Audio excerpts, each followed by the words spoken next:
নমস্কার, অপরাহ্নের সূর্যতে আপনাদের অনেক অনেক স্বাগত।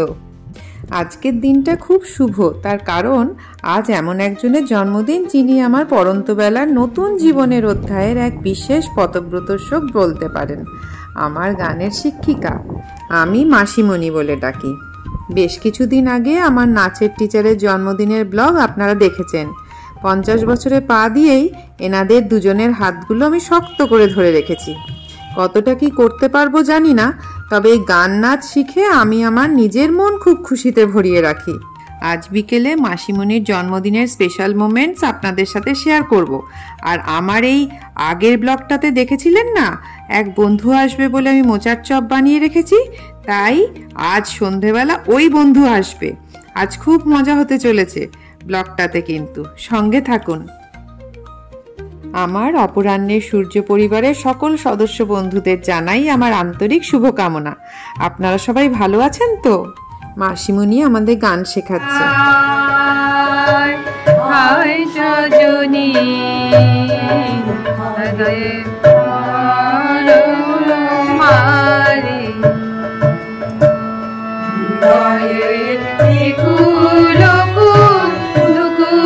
খুব ছোট করেই আমরা স্কুলের স্টুডেন্টসরা এই ছোট্ট আয়োজন করেছিলাম। অনেক স্টুডেন্টস আসতে পারেনি আজ। আপনারা সবাই আমার মাসিমণির জন্য শুভকামনা জানাবেন। ওনার দুবার কোভিড হয়ে যাবার পর না, ওনার গলার অনেক ক্ষতি হয়েছে। ঈশ্বরের কাছে একটাই প্রার্থনা, উনি যেন খুব সুস্থ থাকেন আর আমাদের মাথার ওপরে ছাতার মতো আগলে রাখেন। Happy birthday to you. Happy birthday dear Masi. Happy birthday to you.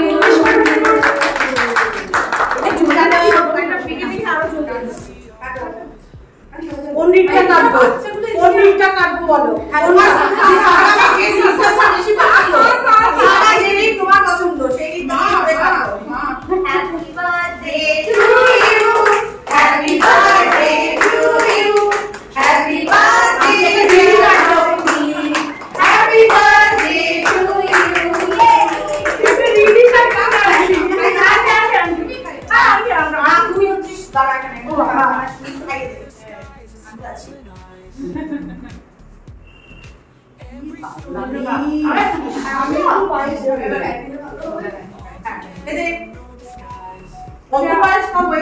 Chocolate পছন্দ করেন না, বাটারস্কচ।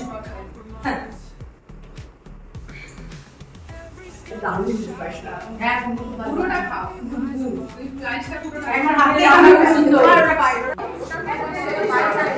না, না ওটার মধ্যে এনেছি না আমি চলে এসেছি কাটতে আমি আর কি রাখবে কি কাটটা বাকি আছে। আরে এই আচ্ছা বল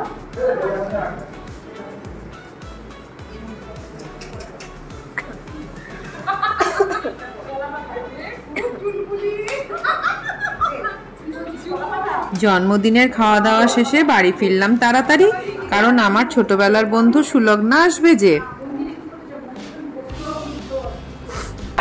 এই দাদা এসেই আগে হজমের ওষুধ, বোনের হাতে চপ না খাইয়ে তো ছাড়ছি না। মা ভাগ্যিস ঝুলিটা নিয়ে বসেছিলে, তার জন্য তুমি একদম খোলা ওষুধ পেয়ে গেলে।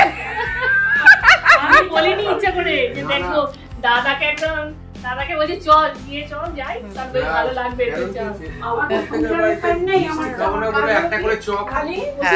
কিন্তু সেই চপগুলো তো কেনা চপ, আর আমি তো বানিয়েছি, আমার তো কষ্ট হয়েছে। আর তোমাদের ভালোবাসা আছে, বোনের ভাতের ভালোবাসা আছে, খেতে হবে।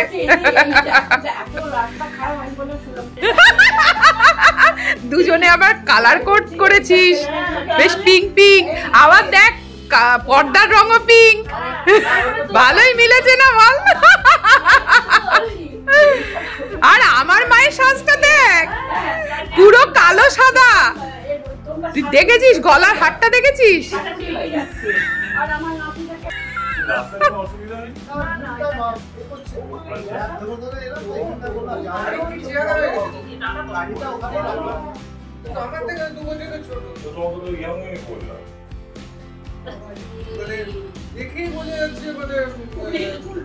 দুই ছেলের বাবা। দুই ছেলের বাবা তো। মোচার চপগুলো যে কালকে আমি সব করে টোরে ফ্রিজে রেখে দিয়েছিলাম গড়ে, সেই মোচার চপ ভাজতে এলাম। আপনারা যারা আমার আগের ব্লগে মোচার চপের রেসিপি দেখেননি তারা অবশ্যই আগের ব্লগটা কিন্তু দেখে ফেলুন। আচ্ছা, আপনারা যারা লাইক কমেন্ট করছেন তাদেরকে অনেক অনেক ধন্যবাদ। আর যারা এখনও সাবস্ক্রাইব করেননি তারা ঝটপট সাবস্ক্রাইব করে ফেলুন, কেমন? ও, আপনাদের তো বলাই হয়নি, যে বন্ধুটা আজ এসেছে না, ওর ছেলের বিয়ের নেমন্তন্ন করতে এসেছে। জলটা বেরো, হ্যাঁ জলটা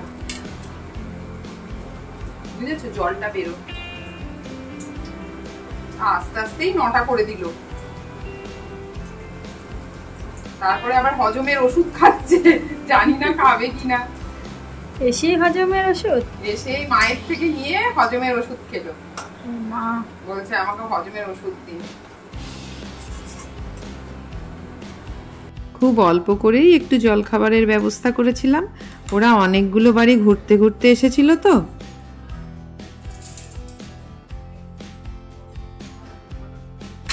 জলগুলো নিয়ে এসো।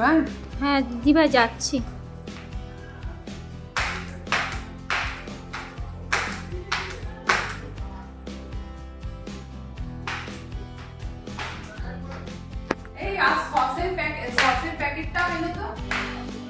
তোদের জন্য আমি খাইনি, তোদের জন্যই আমি মোচার চপটা না না সন্ধ্যাবেলা ওকে দিয়েছি ভেজে।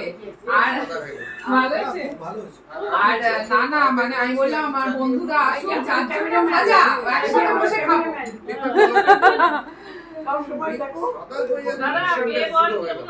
না ঠিক আছে, সবাইকে বলতে হবে না।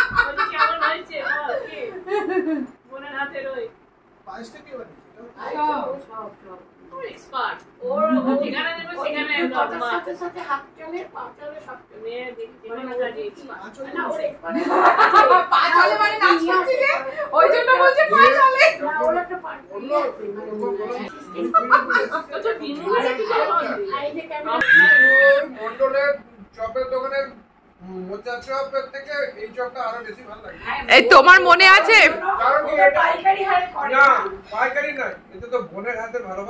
ঠিক ঠিক ঠিক ঠিক ঠিক, দেখো তাহলে আমার করেও শান্তি। এই মন্ডলের দোকানে তোমার ডাল বড়ার কথা মনে আছে? খেতে না? তখনও তোমার অ্যাসিড হতো। আমাদের আড্ডা খুব জমে উঠেছিল। ব্যাস, এখানেই ব্লগটা শেষ করছি আজ। দেখা হচ্ছে পরের ব্লগে। সবাই ভালো থাকবেন ও সকলকে ভালো রাখবেন।